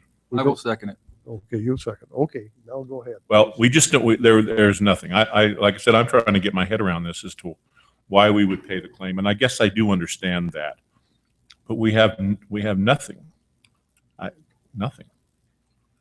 And if Mr. that's President. common practice, I'm not sure. Like I said, I may have to get a lesson on how this works. If you your calves don't show up, we just pay it. That's the kind of part I'm getting in grizzly country. Is that what's happening? Well, No, go ahead, David. Go ahead, David. there's no dispute the calf was drug off. The calf is dead. I mean, there's no dispute there. I mean, nobody can argue that. We have a key witness. Commissioner Price, may I provide some? So I guess the question at hand here is, was the calf already dead before the grizzly bear carried it off? And in such case, the department is not liable because it was not damaged or killed by the grizzly bear. Whereas the question is, did the grizzly bear kill the calf and as such carry it off? Based on Luke's investigation, we could not confirm that the calf was killed by the grizzly bear. Where there's no dispute there was a dead calf, but what was the cause of death of that calf? Was it natural or was it the grizzly bear? And that's the question in a nutshell that's before you. Mr. President. Yes, Commissioner Crank. Is the language we're looking at, you said your issue was more likely than not. Is it more likely than not that the grizzly bear killed this calf? Is that the question? Does everyone agree with that? You know, in the Wyoming Game and Fish Chapter 28 regulations, Section 2, subsection U, more likely than not means evidence reasonably tending to support the conclusion, evidence that is competent, relevant, and material, and which is rational and impartial mind naturally leads to, or involuntarily leads to the conclusion for which there is valid, just, and reasonable substance. Okay, I understand more likely than not. Where does that appear in the regulations with regard to whether the calf was confirmed killed or not? I can't answer I that. could, Commissioner Price, President Price, Commissioner Crank, under Section 2 of our definitions, confirmed by the department or its representative means the department or its representative conducted an inspection or investigation of the damage and determined the damage was more likely than not caused by a big or trophy game animal or bird. And then we define damage further. If you'd like to see that, I can bring that up to you. No, it's okay. Mr. President. Yes, Commissioner Crank. So, I mean, I was headed with you. I think this is a calf killed in a confined setting and we should compensate the ranch for the calf. I don't think it's appropriate to apply a multiplier in this setting, but the department has just admitted that this is rough country according to the definitions and they're okay with that. So with that admission by the department, the question becomes, is it more likely than not that when you see a grizzly bear and a game warden looking through, or a large carnivore biologist looking through his binocular sees a grizzly bear carrying off a calf in an area where they're calving, I think it's more likely than not that he killed it. You know, it's one of the ridiculous things about the wolf regulations, and I'll be very brief. I don't want to get out of my soapbox, but you know, a rancher can't kill, well, a wolf regulation. A rancher can't kill a wolf and defend his cattle unless it's actually in the process of biting his cows, you know, and that's ridiculous. If I go out there and I see wolves chasing my calves around, it's more likely than not that it's gonna harm one of my calves. But so this meets the more likely than not standard in my mind. I understand that. I guess we don't want to diverge into the wolves. You might have. It's probably obviously clear today, but we do, the more likely than not standard is what we use when determining This, compensation. we have a question on the floor. Unlike Commissioner Crank, there's nothing I see here that convinces me it's more likely than not killed by a grizzly. I mean, it could be either way, but there's nothing here that convinces me that it's more likely than not. Any other comments? Knowing that country, knowing the situation, I'd have to say the same thing. I'd say the odds are that grizzly killed that calf and drug it off. So that's my opinion. Mr. President, I think before I vote, I want you to know that I'm kind of a black and white guy, and I'm having trouble getting my head around this. I understand it, but gosh darn. That's what we're paying for. I know. Make the decision. I know. Okay, call for the. I'm ready to make the decision. The last thing I want to do is create a precedent where Luke, you don't notify the owner. I mean, I think that's, again, I want to commend you on that. So. And I agree with that Keep too. that Luke. relationship going. Great job. President Price, may I offer another comment? May I offer another comment? Yes. I just want to say that, we've had a great working relationship with the Game and Fish Department, and not only from the standpoint of dealing with depredation, but from the standpoint on setting seasons. And, we work and we feel like we have to be partners with the Game and Fish. And without that partnership, we can't make this work. And regardless of the commission's decision today, that does not affect our future dealings. And I'm very happy to continue good relations. And the main reason I bring this appeal today is not because we're dissatisfied with our relations or the way things have gone, but because we feel as though that this does meet the more likely than not parameters set in your Chapter 28 regulations. Okay. Well, thank you, Mr. McCarty and Luke. And this is one of the things that makes decisions sometimes tough. But let's go ahead and vote. All in favor of the or Commissioner Crank's proposal that the calf be considered killed by the bear? More likely than not. And with the commission or with the department's concurrence, it's going to be 3.5 to 1. That's the thing we're voting on. All in favor, say aye. Aye. Opposed? Aye. Aye. Damn it.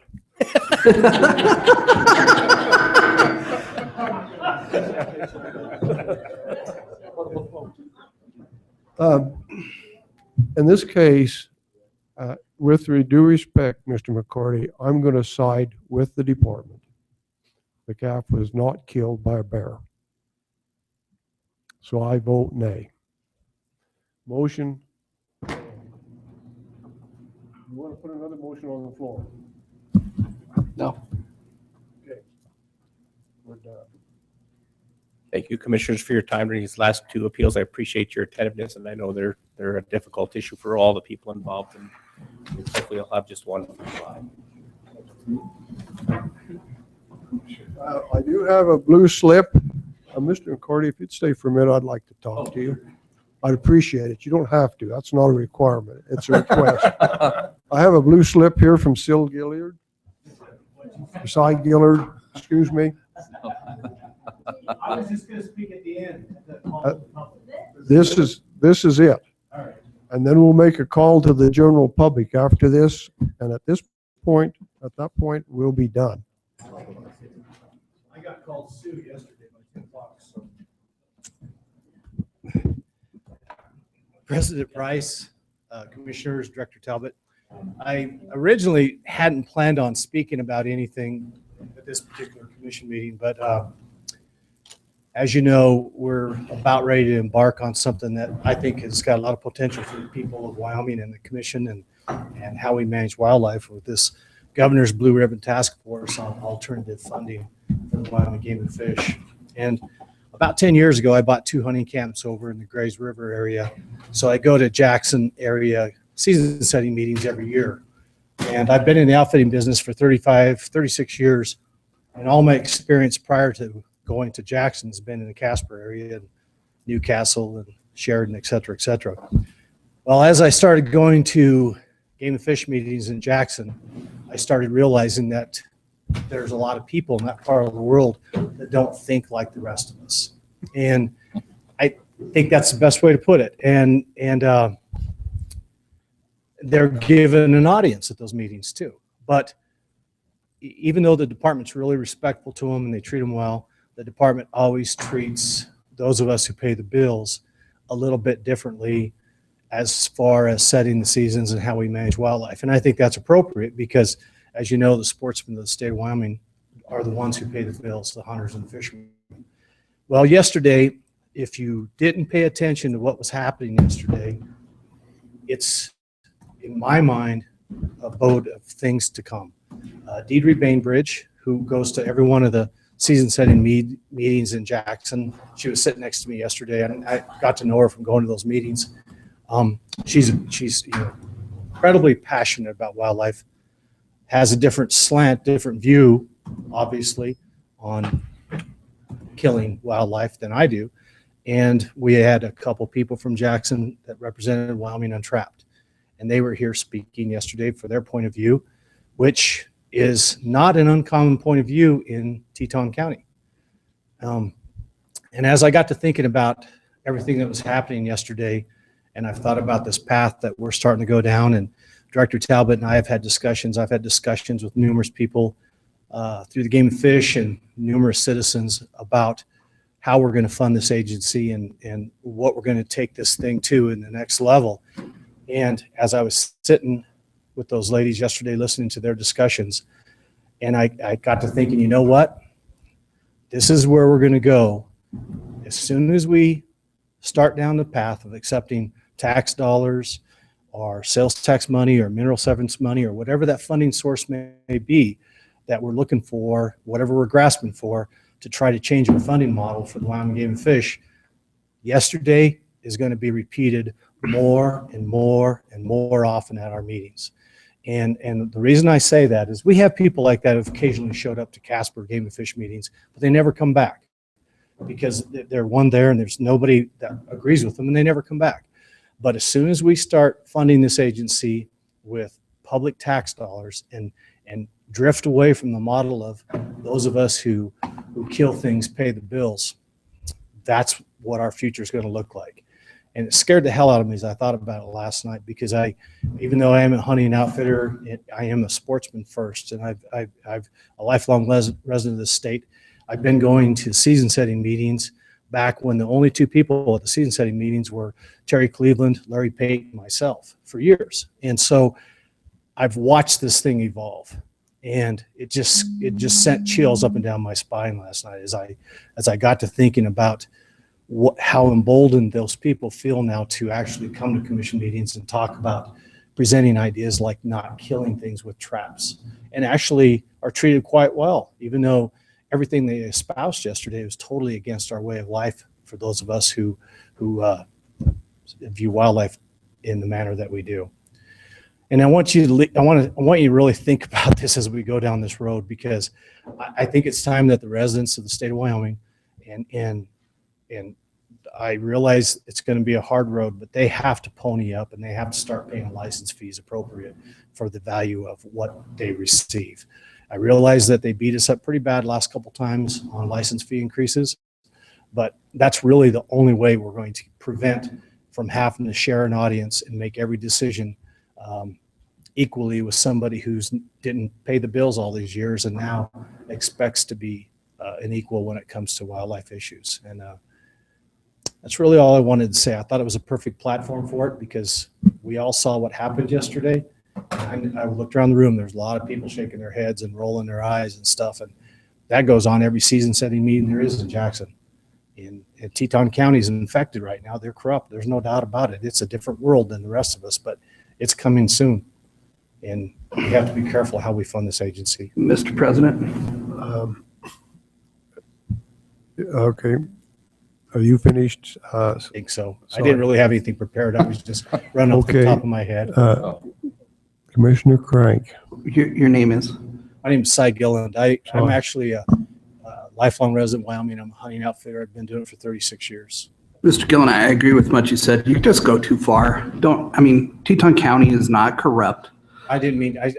Quite frankly, anybody can come in front of this commission and we're going to treat them like gentlemen. We're going to hear what they say. And we're going to take into account what they want, at least for this commissioner.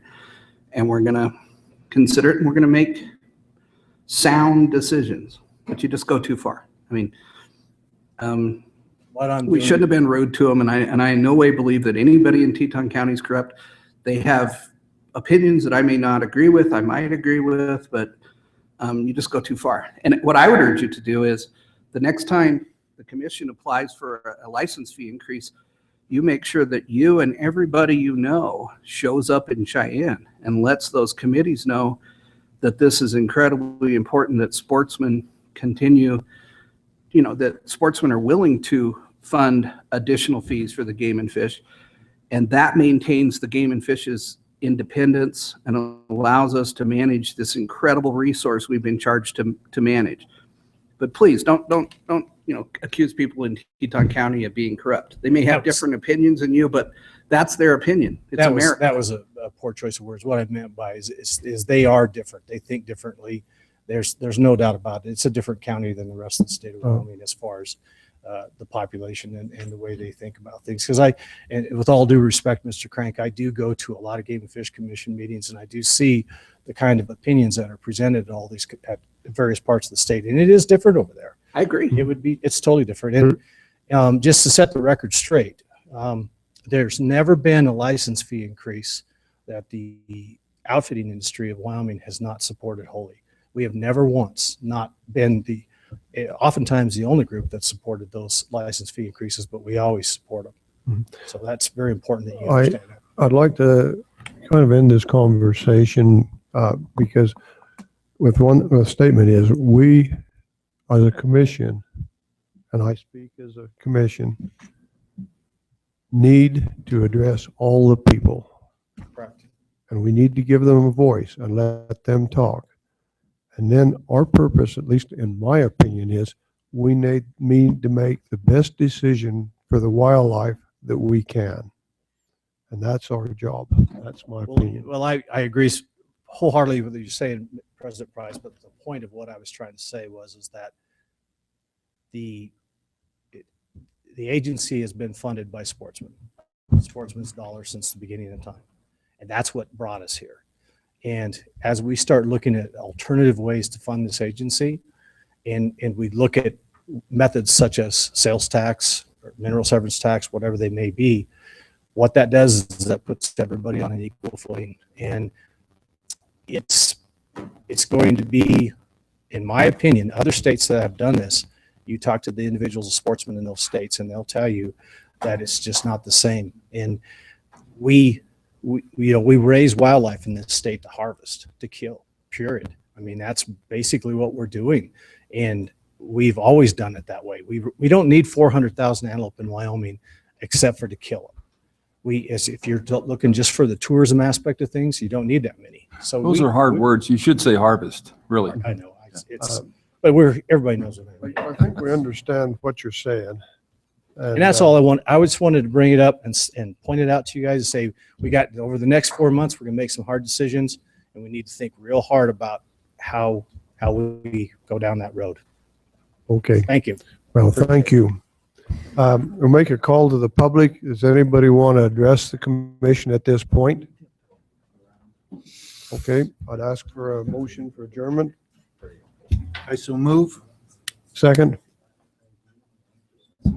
Richard? Oh, second, sorry. Okay, we're moved and adjourned. We're moved and seconded. We're going to adjourn. Thank you for coming. Appreciate it. At this point, I'd like to come down and talk